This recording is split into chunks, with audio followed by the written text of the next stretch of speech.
വന്യജീവി ആക്രമണത്തിൽ പൊറുതിമുട്ടിയിരിക്കുകയാണ് പാലക്കാട് ധോണിയിലുള്ളവർ.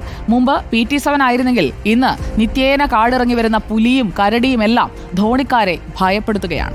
വന്യജീവി ആക്രമണം പേടിച്ച് രാത്രികാലങ്ങളിൽ ഒരു ഓട്ടോയോ ടാക്സിയോ ധോണിയിലേക്ക് സവാരി പോലും വരാറില്ല. എന്തൊരു കഷ്ടമാണ് അവരുടെ ജീവിതം. ഇക്ബാൽ അറക്കൽ പറയും ബാക്കി.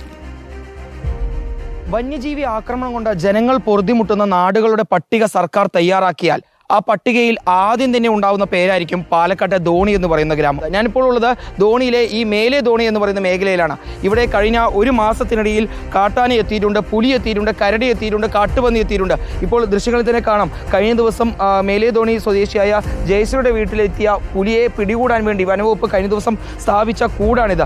ഇത്തരത്തിലൊരു കൂട് സ്ഥാപിച്ചെങ്കിലും ഈ പുലിയെ പിടികൂടാമെന്നൊരു തീരുമാനത്തിലേക്ക് വനവകുപ്പ് ഉദ്യോഗസ്ഥർ കടന്നത്. ജയശ്രീ ചേച്ചി തന്നെ നമ്മളോടൊപ്പം ചേരുകയാണ്. കോഴിയെ കാണാതായപ്പോഴാണല്ലേ CCTV പരിശോധിച്ചത്? അതെ, കോഴിയെ കാണാതായപ്പോഴാണ് CCTV പരിശോധിച്ചത്. പെട്ടെന്ന് ആ പുലിയെ CCTV ദൃശ്യം കണ്ടപ്പോൾ വളരെ ഭയന്നു. തീർച്ചയായിട്ടും ഭയങ്കര പേടിയായിരുന്നു.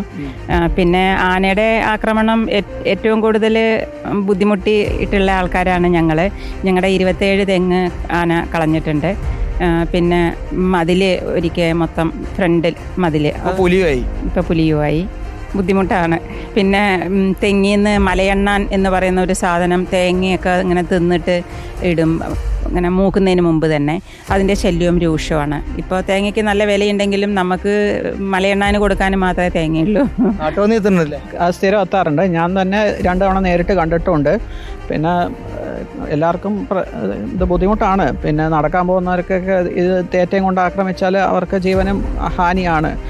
സോളൻ ചേട്ടൻ്റെ വീട്ടിലേക്ക് കഴിഞ്ഞ ദിവസം പുലി എത്തി പട്ടിയെ പിടിച്ചോണ്ട് കഴിഞ്ഞ കുറച്ച് ദിവസം മുമ്പ് ഒരു പുലി വന്ന് പട്ടിക്കുട്ടീനെ എടുത്തിട്ട് പോയതാണ്.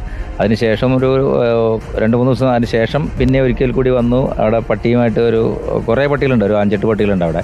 അപ്പോൾ അതിട്ട് ഒരു മൽപ്പിടുത്തമൊക്കെ കഴിഞ്ഞ് അങ്ങനെ പോയതാണ്. ചെറിയ കാലിന് മുറിവൊക്കെ പട്ടിക്കുട്ടീനെ കൊണ്ടുപോയിട്ടില്ല. കരടി കഴിഞ്ഞ ദിവസം അവിടെ വന്നപ്പോൾ അത് ലീഡ് കോളേജിന് തൊട്ടപ്പുറത്ത് ഒരു 50 മീറ്റർ അപ്പുറത്താണ് കരടി വന്നിരിക്കുന്നത്. ഇവിടെ വർഷങ്ങൾക്ക് മുമ്പ് കരടിയോ അങ്ങനെ മറ്റുള്ള മൃഗങ്ങളൊന്നും ഉണ്ടായിരുന്നില്ല. ഇപ്പം എല്ലാം ഈ അവിടെ നിന്നൊക്കെ പിടിക്കുന്ന മൃഗങ്ങളെ സർക്കാർ ഉദ്യോഗസ്ഥർ ഇവിടെ ഫോറസ്റ്റുകാർ ഇവിടെ കൊണ്ട് നിക്ഷേപിക്കുകയാണ്.